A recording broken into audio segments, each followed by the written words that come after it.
Τα έχετε όλα τα πλάνα? Εμείς, κύριε Μιχαλολιάκη, παρακολουθήσαμε το περιστατικό. Ποιος σηκώνεται πρώτος και επιτίθεται? Ο κύριος Κασιδιάρης. Είστε τυφλοί. Με συγχωρείτε πάρα πολύ. Δέστε το πλάνο ποιος σηκώθηκε πρώτος και επιτίθεται και πετάει τα χαρτιά και το χέρι της στη μούρη σε χαστούκι. Εγώ τα είδα. Φαίνεται διαθέτω μόνο γόρας.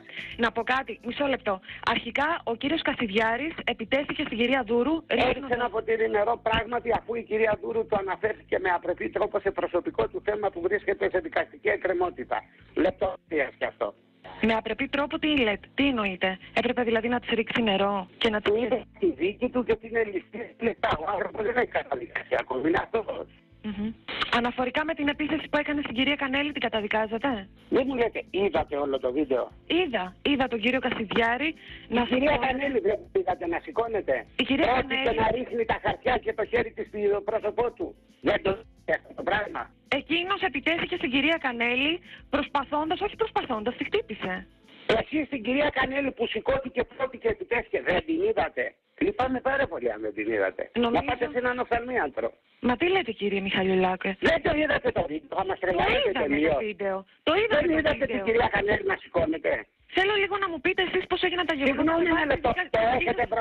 Το έχετε μπροστά σας στο βίντεο? Εγώ είδα τον κύριο Κασιδιάρη να επιτίθεται. Είδατε μόνο τον κύριο Κασιδιάρη. Την κυρία Κανέλη προηγουμένως 2 δευτερόλεπτα μετά δεν την είδατε να λέει πουλιά και να σηκώνεται και να χτυπάει με τα χαρτιά στη μούρη των άλλων και το χέρι της? Δεν το είδατε αυτό το πράγμα πριν να γίνει αυτό?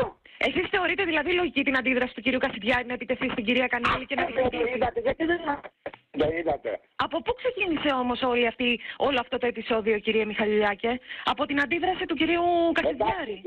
Εντάξει κυρία μου, σας ευχαριστώ πάρα πολύ που με πήρατε. Δεν νομίζω ότι υπάρχει γέφυρα συνεννοήσεις, διότι βλέπετε μόνο όσα θέλετε να βλέπετε. Με συγχωρείτε πάρα πολύ. Να ρωτήσω κάτι? Να σας ρωτήσω κάτι? Όχι, δεν θέλω να σας απαντήσω. Εσείς δηλαδή θεωρείτε ότι ο κύριος... δεν θέλω να σας απαντήσω. Δικαίωμά μου δεν είναι. Καταδικάζετε την επίθεση αυτή? Με συγχωρείτε πάρα πολύ. Δεν έχω δικαίωμα να σας απαντήσω. Δηλαδή, εμείς είμαστε φασίστες τελικά ή εσείς? Είμαι υποχρεωμένο να σας απαντήσω, κυρία μου. Είναι ένα γεγονός που αφορά τη Χρυσή Αυγή. Κυρία μου, σας επαναλαμβάνω. Συγγνώμη, επικαλούμε τη λογική σας. Έχω δικαίωμα να μην σας απαντήσω. Ευγενικά σας λέω γεια σας. Ναι, κύριε Μιχαλιουλάκη, πρέπει τι πρέπει όμως? Δεν θέλω να τοποθετηθείτε αναφορικά με την επίθεση. Αλλιώς τι θα γίνει, θα με κρεμάσετε? Όχι, σε καμία περίπτωση. Θέλουμε να ακούσουμε την επίθεση. Καλή σας ημέρα να έχετε. Δεν θέλω να σας την πω. Δικαίωμά μου είναι. Θα βγάλουμε δελτίο τύπου επίσημο. Σας ξαναρωτώ, το καταδικάζετε? Εντάξει, ρωτήστε. Λοιπόν, δεν είναι ευγενικό να σας κλείσω το τηλέφωνο. Σας καλημερίζω. Θέλω να ακούσω την άποψή σας. Δεν θέλω να την πω εγώ, κυρία μου. Δικαίωμά μου δεν είναι.